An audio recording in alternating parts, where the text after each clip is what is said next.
Good morning students. ये साडा third lecture है जिहदे विच असीं गल करांगे ऑफर ते एक्सैप्टेंस की।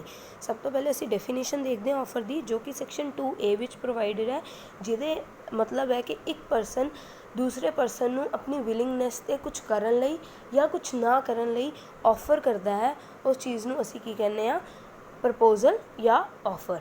ਹੁਣ अगर असी इस डेफिनेशन ਨੂੰ ਅੱਗੇ एनालाइज करिए तो ਉਹਦਾ मतलब ਕੀ है कि ਜਿਹੜੇ परसन ने प्रपोज किया है या जिन्हें ऑफर दिता है ਉਹਨੂੰ ਅਸੀਂ ਕਹਿੰਦੇ ਆ ਪ੍ਰੋਮਿਸਰ या ऑफरर। मतलब उन्हें ऑफर किया है तो ਜਿਹੜੇ परसन ਨੂੰ ਉਹਨੇ ਕੀਤਾ है, मतलब अगर अपना ऑफर जिस परसन ਨੂੰ ਉਹਨੇ ਦਿੱਤਾ है ਉਹਨੂੰ ਅਸੀਂ ਕਹਿੰਦੇ ਆ ਪ੍ਰੋਮਿਸੀ या एक्सैप्टर या ऑफरी। नैक्सट है कहते एक वैलिड ऑफर होने लई जिहड़ी पार्टी है उन अपनी एक्सप्रैस विलिंगनैस दिखाई होनी चाहिए है कुछ करन लई या कुछ ना करन लई।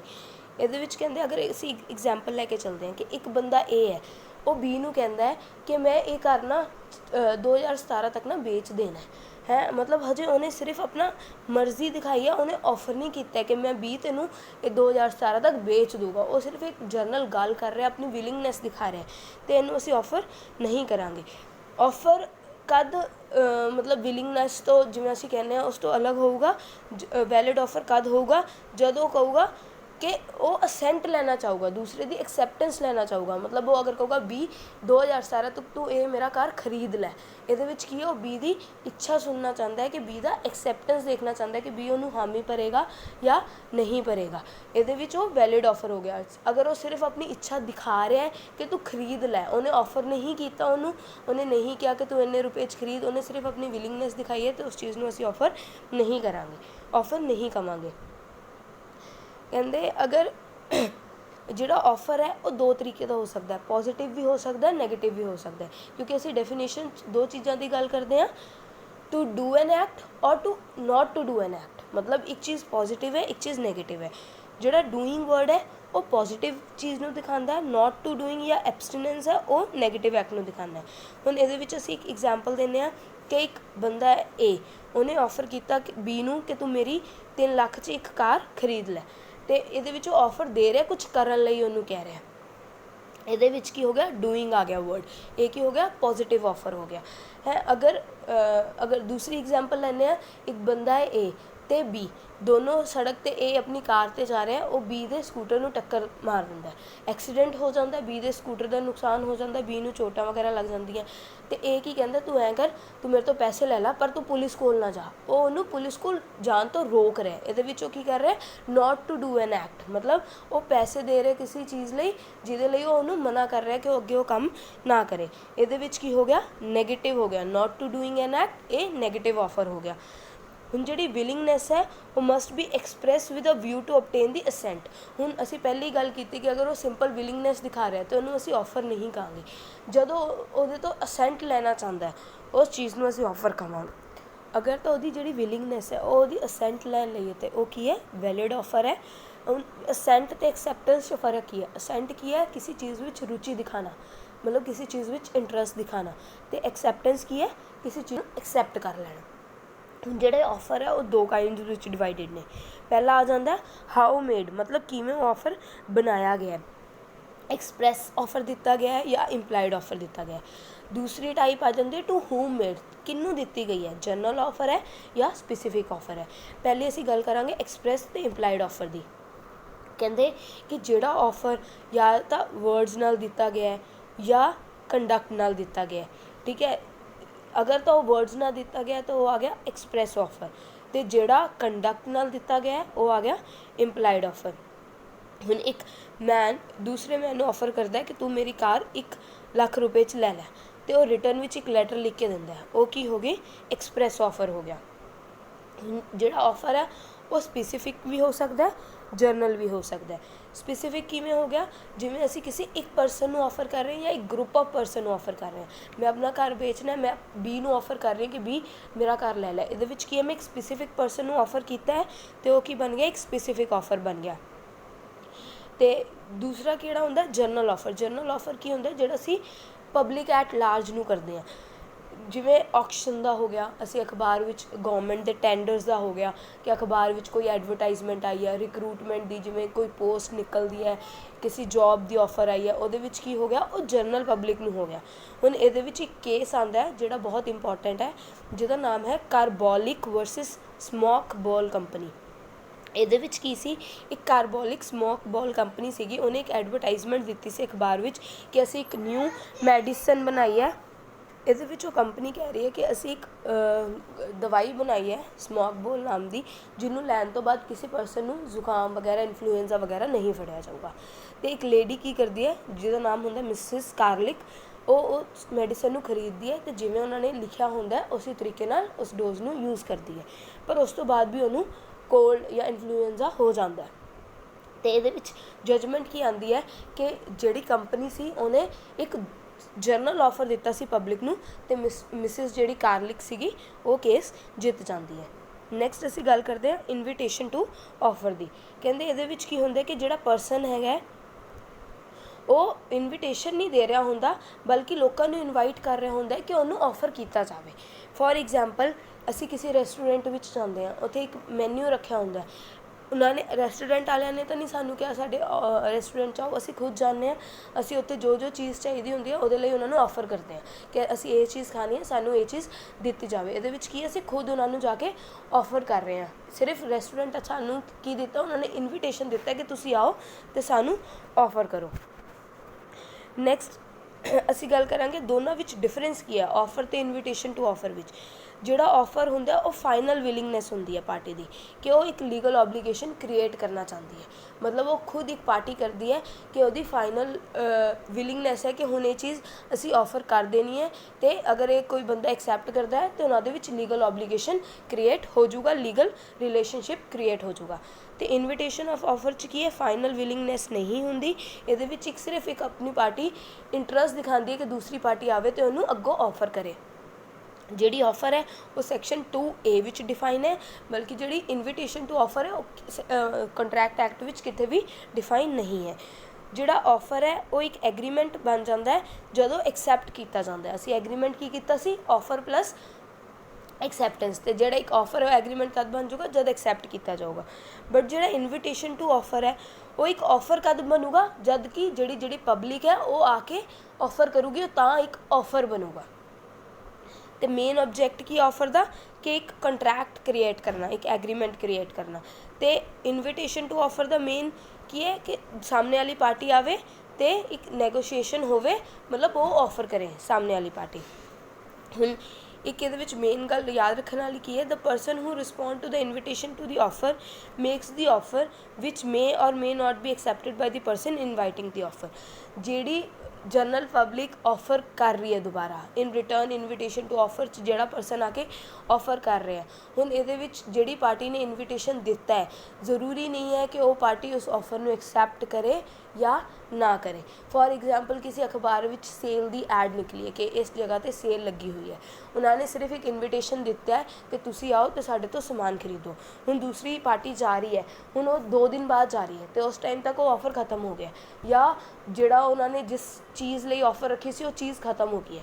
ਹੁਣ ਉਹ ਪਾਰਟੀ ਜਾ ਕੇ ਉਹਨਾਂ ਨੂੰ ਆਫਰ ਕਰ ਰਹੀ ਹੈ ਜੀ ਅਸੀਂ ਤਾਂ 30% ਦੀ ਤੁਹਾਡੀ ਸੇਲ ਦੀ ਐਡ ਆਈ ਸੀ, ਅਸੀਂ ਉਹਦੇ ਲਈ ਇਹ ਸਮਾਨ ਖਰੀਦਣ ਆਏ ਹਾਂ। ਹੁਣ ਉਹ ਜਿਹੜੀ ਪਾਰਟੀ ਨੇ ਇਨਵੀਟੇਸ਼ਨ ਦਿੱਤਾ ਸੀ ਉਹਦੀ ਮਰਜ਼ੀ ਹੈ ਕਿ ਉਹ ਉਹਦਾ ਆਫਰ ਐਕਸੈਪਟ ਕਰੇ ਜਾਂ ਨਾ ਕਰੇ, ਸੈਕਿੰਡ ਪਾਰਟੀ ਮਨਾ ਵੀ ਕਰ ਸਕਦੀ ਹੈ ਆਫਰ ਲਈ।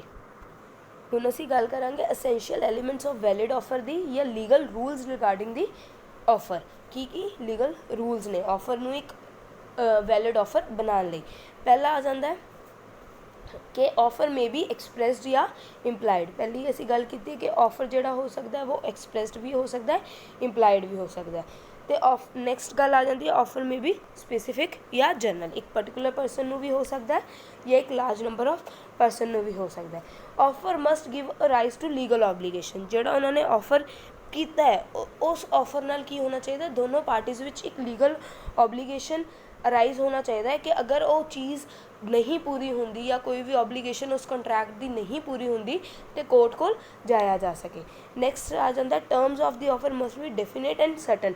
ਜਿਹੜੀ ਆਫਰ ਦੀ ਟਰਮਸ ਹੋਣੀ ਚਾਹੀਦੀ ਹੈ ਉਹ ਡੈਫੀਨੇਟ ਤੇ ਸਰਟਨ ਹੋਣੀ ਚਾਹੀਦੀ ਹੈ, ਮਤਲਬ ਉਹਦੇ ਵਿੱਚ ਕੋਈ ਵੀ ਵੇਗਨੈਸ ਨਹੀਂ ਹੋਣੀ ਚਾਹੀਦੀ, ਕਿ ਪਤਾ ਹੋਣਾ ਚਾਹੀਦਾ ਕਿਸ ਚੀਜ਼ ਬਾਰੇ ਆਫਰ ਹੋ ਰਿਹਾ ਤੇ ਕਿਸ ਚੀਜ਼ ਬਾਰੇ ਆਫਰ ਕੀਤਾ ਜਾ ਰਿਹਾ ਹੈ। ਨੈਕਸਟ ਆ ਗਿਆ offer must be communicated. Most important ਗੱਲ ਹੈ ਕਿ ਆਫਰ ਕਮਿਊਨੀਕੇਟ ਹੋਣਾ ਚਾਹੀਦਾ। ਅਗਰ ਆਫਰ ਕਮਿਊਨੀਕੇਟ ਹੀ ਨਹੀਂ ਹੋਇਆ ਤੇ ਉਹ ਵੈਲਿਡ ਆਫਰ ਨਹੀਂ ਮੰਨਿਆ ਚਾਹੀਦਾ। ਕਮਿਊਨੀਕੇਟ ਦਾ ਮਤਲਬ ਕੀ ਹੈ ਕਿ ਜਿਹੜੇ ਆਫਰਰ ਜਾਂ ਜਿਹੜੇ ਪ੍ਰੋਮਿਸਰ ਨੇ ਆਫਰ ਕੀਤਾ ਤੇ ਦੂਸਰੇ ਨੂੰ ਜਿਹਨੂੰ ਕੀਤਾ ਹੈ ਆਫਰ ਜਾਂ ਪ੍ਰੋਮਿਸ ਨੂੰ ਕੀਤਾ ਉਹਨੂੰ ਪਤਾ ਹੋਣਾ ਚਾਹੀਦਾ ਕਿ ਕੀ ਆਫਰ ਹੋਇਆ। ਉਹਦੇ ਲਈ ਕਮਿਊਨੀਕੇਸ਼ਨ ਹੋਣੀ ਬਹੁਤ ਜ਼ਰੂਰੀ ਹੈ। Offer must be distinguish from invitation to offer. ਜਿਹੜਾ ਆਫਰ ਹੈ ਉਹ ਡਿਸਟਿੰਗੁਇਸ਼ ਹੋਣਾ ਚਾਹੀਦਾ ਇਨਵੀਟੇਸ਼ਨ ਟੂ ਆਫਰ, ਮਤਲਬ ਪਤਾ ਲੱਗਣਾ ਚਾਹੀਦਾ ਕਿ ਇਹ ਇੱਕ ਫਾਈਨਲ ਆਫਰ ਹੈ ਜਾਂ ਇਨਵੀਟੇਸ਼ਨ ਟੂ ਆਫਰ ਹੈ। ਨੈਕਸਟ ਆ ਗਿਆ offer must B made with free consent. ਜਿਹੜਾ ਆਫਰ ਹੈ ਉਹ ਫ੍ਰੀ ਕੰਸੈਂਟ ਨਾਲ ਕੀਤਾ ਹੋਣਾ ਚਾਹੀਦਾ, ਮਤਲਬ ਪਾਰਟੀ ਜਿਹੜੀ ਆਫਰ ਕਰ ਰਹੀ ਹੈ ਉਹ ਕਿਸੇ ਦਬਾਅ ਵਿੱਚ ਨਾ ਹੋਵੇ, ਕਿਸੇ ਦੇ ਕਹਿਣ 'ਤੇ ਨਾ ਚੱਲ ਰਹੀ ਹੋਵੇ, ਜਾਂ ਉਹਦੇ ਵਿੱਚ ਕੋਈ ਫਰੋਡ ਜਾਂ ਮਿਸ ਰਿਪਰਜੈਂਟੇਸ਼ਨ ਕੁਛ ਐਵੇਂ ਦਾ ਨਹੀਂ ਹੋਣਾ ਚਾਹੀਦਾ। ਉਹ ਇੱਕ ਫ੍ਰੀ ਕੰਸੈਂਟ ਨਾਲ ਕਰ ਰਹੀ ਹੈ ਪਾਰਟੀ ਆਫਰ। ਟੂ ਆਈਡੈਂਟੀਕਲ ਜਾਂ ਕ੍ਰੋਸ ਆਫਰ। ਇਹਦੇ ਵਿੱਚ ਕੀ ਹੁੰਦਾ ਹੈ ਕਿ ਜਿਹੜਾ ਆਫਰ ਹੈ ਉਹ ਦੋ ਪਾਰਟੀਜ਼ ਨੇ ਕੀ ਕੀਤਾ ਹੈ, ਇੱਕ ਦੂਸਰੇ ਨੂੰ ਕਰਤਾ ਹੈ। ਫੋਰ ਐਗਜ਼ਾਮਪਲ ਕਿਸੇ ਨੂੰ ਸੁਣਨ 'ਚ ਆਇਆ ਕਿ ਇਹ ਜਿਹੜਾ ਬੰਦਾ ਹੈ ਉਹ ਆਪਣੀ ਕਾਰ ਵੇਚ ਰਿਹਾ ਅਤੇ ਉਹ ਇਹ ਬੀ ਨੂੰ ਵੀ ਇੱਕੋ ਦਮ ਕਹਿ ਦਿੰਦਾ ਕਿ ਬਈ ਮੈਂ ਤੈਨੂੰ ਕਾਰ ਵੇਚਣਾ ਚਾਹੁੰਦਾ, ਅਤੇ ਬੀ ਨੂੰ ਹਜੇ ਪਤਾ ਨਹੀਂ ਹੁੰਦਾ ਕਿ ਏ ਨੇ ਉਹਨੂੰ ਆਫਰ ਕਰਤਾ, ਬੀ ਏ ਨੂੰ ਕਹਿ ਦਿੰਦਾ ਬਈ ਮੈਂ ਤੇਰੀ ਕਾਰ ਖਰੀਦਣਾ ਚਾਹੁੰਦਾ। ਹੁਣ ਇਹਦੇ ਵਿੱਚ ਕੀ ਹੋ ਗਿਆ, ਦੋਨਾਂ ਨੇ ਇੱਕ ਦੂਸਰੇ ਨੂੰ ਆਫਰ ਕਰਤਾ, ਕਿਸੇ ਨੇ ਐਕਸੈਪਟੈਂਸ ਨਹੀਂ ਕੀਤੀ ਅਤੇ ਇਹਦੇ ਵਿੱਚ ਉਹਨਾਂ ਦਾ ਕੰਟਰੈਕਟ ਨਹੀਂ ਹੋਇਆ, ਜਸਟ ਇੱਕ ਕ੍ਰੋਸ ਆਫਰ ਹੋਇਆ ਕਿ ਇੱਕ ਨੇ ਦੂਸਰੇ ਨੂੰ ਆਫਰ ਕਰਤਾ, ਇੱਕ ਨੇ ਦੂਸਰੇ। ਹੁਣ ਇਹਦੇ ਵਿੱਚ ਅਗਰ ਕਨਫਿਊਜ਼ਨ ਹੈ ਤਾਂ ਅਸੀਂ ਇਹਨੂੰ ਐਵੇਂ ਕਰ ਸਕਦੇ ਹਾਂ ਕਿ ਏ ਨੇ ਲੈਟਰ ਬੀ ਨੂੰ ਕੀਤਾ, ਕਿ ਲੈਟਰ ਲਿਖ ਕੇ ਉਹਨੇ ਕਿਹਾ ਕਿ ਮੈਂ ਆਪਣੀ ਕਾਰ ਤੈਨੂੰ ਵੇਚਣਾ ਚਾਹੁੰਦਾ। ਹਜੇ ਉਹ ਲੈਟਰ ਬੀ ਤੱਕ ਨਹੀਂ ਪਹੁੰਚਿਆ, ਬੀ ਨੇ ਮੀਨ ਟਾਈਮ ਵਿੱਚ ਇੱਕ ਲੈਟਰ ਏ ਨੂੰ ਕਹਿਤਾ ਕਿ ਮੈਂ ਤੇਰੀ ਕਾਰ ਖਰੀਦਣਾ ਚਾਹੁੰਦਾ। ਇਹਦੇ ਵਿੱਚ ਕੀ ਹੋ ਗਿਆ, ਦੋਨਾਂ ਨੇ ਇੱਕ ਦੂਸਰੇ ਨੂੰ ਕ੍ਰੋਸ ਆਫਰ ਕਰਤਾ। ਨੈਕਸਟ ਇਹਦੇ ਵਿੱਚ ਅਸੀਂ ਗੱਲ ਕਰਾਂਗੇ ਐਕਸੈਪਟੈਂਸ ਦੀ। ਕਹਿੰਦੇ ਐਕਸੈਪਟੈਂਸ ਕਿਹਦੇ ਵਿੱਚ ਡਿਫਾਈਨ ਹੈ, 2B ਵਿੱਚ। ਆਫਰ ਡਿਫਾਈਨ ਸੀਗਾ 2A 'ਚ, ਐਕਸੈਪਟੈਂਸ ਡਿਫਾਈਨ ਹੈ 2B ਵਿੱਚ। 2B ਕੰਟਰੈਕਟ ਐਕਟ ਦਾ ਕੀ ਕਹਿੰਦਾ ਹੈ ਕਿ when the person to whom the offer is made signifies his assent thereto the proposal is said to be accepted. The proposal when accepted becomes a promise. ਮਤਲਬ ਜਿਸ person ਨੂੰ ਜਦ offer ਦਿੱਤਾ ਗਿਆ ਅਤੇ ਉਹ ਪਰਸਨ ਆਪਣੀ ਅਸੈਂਟ ਦਿਖਾ ਦਿੰਦਾ ਹੈ ਜਾਂ ਆਪਣਾ ਇੰਟਰਸਟ ਦਿਖਾ ਦਿੰਦਾ ਹੈ, ਅਤੇ ਉਹਨੂੰ ਕੀ ਕਿਹਾ ਜਾਂਦਾ ਹੈ ਕਿ ਉਹਨੇ ਪ੍ਰਪੋਜ਼ਲ ਜਿਹੜਾ ਆਫਰ ਸੀਗਾ ਉਹ ਐਕਸੈਪਟ ਕਰ ਲਿਆ। ਅਤੇ ਜਦੋਂ ਉਸ ਪ੍ਰਪੋਜ਼ਲ ਨੂੰ ਐਕਸੈਪਟ ਕਰ ਲਿੱਤਾ ਜਾਂਦਾ ਅਤੇ ਉਹ ਪ੍ਰਪੋਜ਼ ਕੀ ਬਣ ਜਾਂਦਾ ਹੈ, ਇੱਕ ਪ੍ਰੋਮਿਸ ਬਣ ਜਾਂਦਾ ਹੈ ਦੋਨੋਂ ਪਾਰਟੀਜ਼ ਦੇ ਵਿੱਚ। ਹੁਣ ਇਹਦੇ ਵਿੱਚ ਵੀ ਕੁਝ ਕੰਡੀਸ਼ਨਸ ਦਿੱਤੀਆਂ ਗਈਆਂ ਇੱਕ ਵੈਲਿਡ ਆਫਰ ਲਈ, ਜਿਵੇਂ ਅਸੀਂ ਉੱਪਰ ਵੈਲਿਡ ਐਕਸੈਪਟੈਂਸ ਲਈ, ਜਿਵੇਂ ਅਸੀਂ ਆਫਰ ਦੀ ਗੱਲ ਕੀਤੀ ਸੀ ਉਹਦੇ ਵਿੱਚ ਕੁਝ ਪੁਆਇੰਟਸ ਹੋਣੇ ਚਾਹੀਦੇ ਇੱਕ ਵੈਲਿਡ ਆਫਰ ਬਣਾਉਣ ਲਈ, ਉਵੇਂ ਹੀ ਐਕਸੈਪਟੈਂਸ ਵਿੱਚ ਵੀ ਕੁਝ ਪੁਆਇੰਟਸ ਹੋਣੇ ਚਾਹੀਦੇ ਤਾਂ ਹੀ ਉਹ ਵੈਲਿਡ ਆਫਰ ਬਣੂਗੀ। ਪਹਿਲਾ ਆ ਜਾਂਦਾ ਹੈ ਐਕਸੈਪਟੈਂਸ ਮਸਟ ਬੀ ਕਮਿਊਨੀਕੇਟਿਡ। ਜਿਹੜਾ ਐਕਸੈਪਟੈਂਸ ਹੈ ਉਹ ਕਮਿਊਨੀਕੇਟ ਹੋਣਾ ਚਾਹੀਦਾ, ਜਿਵੇਂ ਆਫਰ ਦੀ ਗੱਲ ਕੀਤੀ ਸੀ ਕਿ ਉਹ ਵੀ ਦੂਸਰੇ ਬੰਦੇ ਨੂੰ ਪਤਾ ਹੋਣੀ ਚਾਹੀਦੀ ਹੈ ਕਿ ਉਹਨੂੰ ਕਮਿਊਨੀਕੇਟ ਕੀਤੀ ਗਈ ਹੈ, ਉਵੇਂ ਹੀ ਐਕਸੈਪਟੈਂਸ ਵੀ ਕਮਿਊਨੀਕੇਟ ਹੋਣੀ ਚਾਹੀਦੀ ਹੈ। ਸਾਈਲੈਂਸ ਜਿਹੜਾ ਹੁੰਦਾ ਉਹਨੂੰ ਅਸੀਂ ਐਕਸੈਪਟੈਂਸ ਨਹੀਂ ਮੰਨ ਸਕਦੇ। ਮਤਲਬ ਅਗਰ ਮੈਂ ਕਿਸੇ ਪਰਸਨ ਨੂੰ ਆਫਰ ਕੀਤਾ ਕਿ ਤੂੰ ਮੇਰਾ ਇੱਕ ਹਾਰਸ ਹੈ ਮੇਰੇ ਕੋਲ, ਉਹ ਖਰੀਦ ਲੈ, ਦੂਸਰਾ ਬੰਦਾ ਕੋਈ ਹਾਮੀ ਨਹੀਂ ਭਰਦਾ, ਕੋਈ ਹਾਂ ਨਾ 'ਚ ਨਹੀਂ ਜਵਾਬ ਦਿੰਦਾ, ਬਸ ਇੱਕ ਚੁੱਪ ਰਹਿੰਦਾ, ਅਤੇ ਉਹਨੂੰ ਅਸੀਂ ਐਕਸੈਪਟੈਂਸ ਨਹੀਂ ਮੰਨਾਂਗੇ। ਨੈਕਸਟ ਪੁਆਇੰਟ ਆਉਂਦਾ ਐਕਸੈਪਟੈਂਸ ਮਸਟ ਬੀ ਐਬਸੋਲਿਊਟ ਅਤੇ ਅਨਕੰਡੀਸ਼ਨਲ। ਸੈਕਸ਼ਨ 7 ਕਲੌਜ਼ 1 ਵਿੱਚ ਡਿਫਾਈਨ ਕੀਤਾ ਹੈ ਕਿ ਅਗਰ ਇੱਕ ਵੈਲਿਡ ਆਫਰ ਐਕਸੈਪਟੈਂਸ ਬਣਾਉਣੀ ਹੈ ਉਹ ਵੀ ਐਬਸੋਲਿਊਟ ਹੋਣੀ ਚਾਹੀਦੀ ਹੈ ਅਤੇ ਅਨਕੰਡੀਸ਼ਨਲ ਹੋਣੀ ਚਾਹੀਦੀ ਹੈ ਜਾਂ ਅਨਕੁਆਲੀਫਾਈਡ ਹੋਣੀ ਚਾਹੀਦੀ ਹੈ। ਮਤਲਬ ਪ੍ਰੋਪਰ ਇੱਕ ਐਕਸੈਪਟੈਂਸ ਹੋਣੀ ਚਾਹੀਦੀ ਹੈ ਅਤੇ ਉਹਦੇ 'ਤੇ ਕੋਈ ਕੰਡੀਸ਼ਨ ਨਹੀਂ ਲਗਾਈ ਹੋਣੀ ਚਾਹੀਦੀ। ਮਤਲਬ ਅਗਰ ਕਿਸੇ ਬੰਦੇ ਨੇ ਮੈਨੂੰ ਆਫਰ ਕੀਤਾ ਹੈ ਕਿ ਉਹ ਮੈਨੂੰ ਆਪਣਾ ਘਰ 50 ਲੱਖ 'ਚ ਵੇਚ ਰਿਹਾ, ਨੈਕਸਟ ਵਿੱਚ ਉਹਨੂੰ ਮੈਂ ਕਹਿੰਦੀ ਹਾਂ ਕਿ ਠੀਕ ਹੈ ਮੈਂ ਤੇਰਾ ਘਰ ਖਰੀਦ ਤਾਂ ਲਊਂਗੀ ਪਰ ਮੈਂ 40 ਲੱਖ 'ਚ ਖਰੀਦੂੰਗੀ। ਇਹਦੇ ਵਿੱਚ ਕੀ ਹੈ, ਮੈਂ ਇੱਕ ਕੰਡੀਸ਼ਨ ਲਗਾਤੀ ਅਤੇ ਇਹ ਕੰਡੀਸ਼ਨ ਕੀ ਹੈ, ਵੈਲਿਡ ਐਕਸੈਪਟੈਂਸ ਨਹੀਂ ਮੰਨੀ ਜਾਊਗੀ। ਨੈਕਸਟ ਆ ਗਿਆ acceptance must be in prescribed and reasonable mode. ਜਿਹੜੀ ਐਕਸੈਪਟੈਂਸ ਉਹ ਪ੍ਰਿਸਕ੍ਰਾਈਬਡ ਅਤੇ ਰੀਜ਼ਨੇਬਲ ਮੋਡ ਵਿੱਚ ਹੋਣੀ ਚਾਹੀਦੀ ਹੈ ਕਿ ਅਗਰ ਇੱਕ ਬੰਦੇ ਨੇ ਕਿਹਾ ਹੈ ਕਿ ਮੈਂ ਤੈਨੂੰ ਆਫਰ ਕਰ ਰਿਹਾ ਅਤੇ ਤੂੰ ਮੈਨੂੰ ਐਕਸੈਪਟੈਂਸ ਫੋਨ ਕਰਕੇ ਸ਼ਾਮ ਤੱਕ ਦੱਸ ਦੀ ਕਿ ਤੂੰ ਇਹ ਚੀਜ਼ ਲੈਣਾ ਚਾਹੁੰਦਾ ਨਹੀਂ ਲੈਣਾ ਚਾਹੁੰਦਾ, ਮੈਂ ਇਨ ਰਿਟਰਨ 'ਚ ਕੀ ਕਰਦੀ ਹਾਂ, ਉਹਨੂੰ ਇੱਕ ਲੈਟਰ ਲਿਖ ਕੇ ਦੇ ਦਿੰਦੀ ਹਾਂ। ਇਹ ਕੀ ਹੋ ਗਿਆ, ਪ੍ਰਿਸਕ੍ਰਾਈਬਡ ਮੋਡ ਨਹੀਂ ਹੋਇਆ। ਉਹਨੇ ਤਾਂ ਮੈਨੂੰ ਕਿਹਾ ਸੀ ਤੂੰ ਫੋਨ ਕਰਕੇ ਦੱਸੀ, ਮੈਂ ਉਹਨੂੰ ਕਿਸ ਦੁਆਰਾ ਦੱਸ ਰਹੀ ਹਾਂ, ਇੱਕ ਲੈਟਰ ਦੁਆਰਾ ਦੱਸ ਰਹੀ ਹਾਂ। ਅਤੇ ਇੱਕ ਰੀਜ਼ਨੇਬਲ ਮੋਡ ਨਹੀਂ ਹੈ, ਇੱਕ ਪ੍ਰਿਸਕ੍ਰਾਈਬਡ ਮੋਡ ਨਹੀਂ ਹੈ। ਮਤਲਬ ਜਿਹੜਾ ਉਹਨਾਂ ਨੇ ਪ੍ਰਿਸਕ੍ਰਾਈਬਡ ਜਾਂ ਰੀਜ਼ਨੇਬਲ ਮੋਡ ਕਿਹਾ ਹੈ ਉਹੀ ਇੱਕ ਐਕਸੈਪਟੈਂਸ ਵੈਲਿਡ ਐਕਸੈਪਟੈਂਸ ਮੰਨਿਆ ਜਾਊਗਾ ਅਗਰ ਉਸ ਮੋਡ ਵਿੱਚ ਉਹ ਪਰਫੋਰਮ ਕੀਤਾ ਜਾਂਦਾ ਹੈ। ਨੈਕਸਟ ਆਉਂਦਾ ਹੈ ਐਕਸੈਪਟੈਂਸ ਕੈਨੋਟ ਪ੍ਰਸੀਡ ਐਨ ਆਫਰ, ਕਿ ਜਿਹੜਾ ਐਕਸੈਪਟੈਂਸ ਹੈ ਉਹ ਆਫਰ ਨੂੰ ਓਵਰਲੈਪ ਨਹੀਂ ਕਰਨਾ ਚਾਹੀਦਾ। ਮਤਲਬ ਜਿਵੇਂ ਮੈਂ ਤੁਹਾਨੂੰ ਐਗਜ਼ਾਮਪਲ ਦਿੱਤੀ ਸੀ, ਮਤਲਬ ਜਿਹੜਾ ਆਫਰ ਕੀਤਾ ਗਿਆ ਹੈ ਉਸ ਤੋਂ ਪਹਿਲੇ ਹੀ ਐਕਸੈਪਟੈਂਸ ਕਰ ਲੈਣਾ ਇੱਕ ਵੈਲਿਡ ਐਕਸੈਪਟੈਂਸ ਨਹੀਂ ਮੰਨੀ ਜਾਂਦੀ। ਮਤਲਬ ਪ੍ਰੋਸੀਡ ਹੋ ਗਿਆ ਆਫਰ ਦੇਣ ਤੋਂ ਪਹਿਲਾਂ, ਮਤਲਬ ਮੈਨੂੰ ਸੁਣਨ 'ਚ ਆਇਆ ਕਿ ਉਹ ਬੰਦਾ ਮੈਨੂੰ ਆਫਰ ਕਰਨ ਲੱਗਿਆ, ਮੈਂ ਉਸ ਤੋਂ ਪਹਿਲੇ ਹੀ ਐਕਸੈਪਟੈਂਸ ਦੇ ਦਿੰਦੀ ਹਾਂ, ਇਹ ਚੀਜ਼ ਨਹੀਂ ਵੈਲਿਡ ਆਫਰ 'ਚ ਕਾਊਂਟ ਆਉਂਦੀ। ਨੈਕਸਟ ਗੱਲ ਆ ਜਾਂਦੀ ਹੈ the offer must be given within a reasonable time and before the offer lapse, ਕਿ ਜਿਹੜਾ ਆਫਰ ਹੈ ਇੱਕ ਰੀਜ਼ਨੇਬਲ ਟਾਈਮ ਵਿੱਚ ਹੋਣਾ ਚਾਹੀਦਾ ਅਤੇ ਆਫਰ ਦੇ ਖਤਮ ਹੋਣ ਤੋਂ ਪਹਿਲਾਂ ਹੋਣਾ ਚਾਹੀਦਾ। ਮਤਲਬ ਅਗਰ ਉਹਨਾਂ ਨੇ ਕਿਹਾ ਕਿ ਆਫਰ 2 ਦਿਨ ਤੱਕ ਵੈਲਿਡ ਹੈ, ਅਗਰ ਮੈਂ ਤੀਸਰੇ ਦਿਨ ਜਾ ਕੇ ਐਕਸੈਪਟ ਕਰ ਰਹੀ ਹਾਂ ਤਾਂ ਉਹ ਵੈਲਿਡ ਐਕਸੈਪਟੈਂਸ ਨਹੀਂ ਮੰਨੀ ਜਾਊਗੀ। ਨੈਕਸਟ ਗੱਲ ਆ ਜਾਂਦੀ ਹੈ acceptance must be given only by the person to whom the offer is made, ਮਤਲਬ ਜਿਸ ਪਰਸਨ ਨੂੰ ਆਫਰ ਦਿੱਤਾ ਗਿਆ ਸਿਰਫ ਉਹੀ ਉਹਨੂੰ ਐਕਸੈਪਟ ਕਰੇ, ਨਾ ਕਿ ਕੋਈ ਥਰਡ ਪਰਸਨ ਉਹਨੂੰ ਐਕਸੈਪਟ ਕਰੇ। ਜਿਹਨੂੰ ਦਿੱਤਾ ਗਿਆ ਸਿਰਫ ਉਹੀ ਐਕਸੈਪਟ ਕਰੂਗਾ ਤਾਂ ਹੀ ਉਹ ਵੈਲਿਡ ਐਕਸੈਪਟੈਂਸ ਮੰਨੀ ਜਾਊਗੀ। Rejected offer can be accepted only on renewable, ਕਿ ਜਿਹੜਾ ਆਫਰ ਰਿਜੈਕਟ ਕਰ ਦਿੱਤਾ ਗਿਆ ਉਹਦੀ ਐਕਸੈਪਟੈਂਸ ਤਾਂ ਹੀ ਮੰਨੀ ਜਾਊਗੀ ਜਦੋਂ ਆਫਰ ਰੀਨਿਊ ਹੋ ਜਾਊਗਾ। ਮਤਲਬ ਅਗਰ ਕੋਈ ਆਫਰ ਖਤਮ ਹੋ ਗਿਆ ਉਹਦੀ ਐਕਸੈਪਟੈਂਸ ਨਹੀਂ ਮੰਨੀ ਜਾਊਗੀ। ਅਗਰ ਉਹ ਇਨ ਕਮਿੰਗ ਟਾਈਮ 'ਚ ਉਹ ਦੁਬਾਰਾ ਰੀਨਿਊ ਹੁੰਦਾ ਆਫਰ, ਦੁਬਾਰਾ ਉਹ ਆਫਰ ਦਿੱਤਾ ਜਾਂਦਾ ਤਾਂ ਅਗਰ ਅਸੀਂ ਉਹਦੀ ਐਕਸੈਪਟੈਂਸ ਕਰਦੇ ਹਾਂ ਤਾਂ ਹੀ ਉਹ ਵੈਲਿਡ ਐਕਸੈਪਟੈਂਸ ਵਿੱਚ ਕਾਊਂਟ ਹੋਊਗੀ।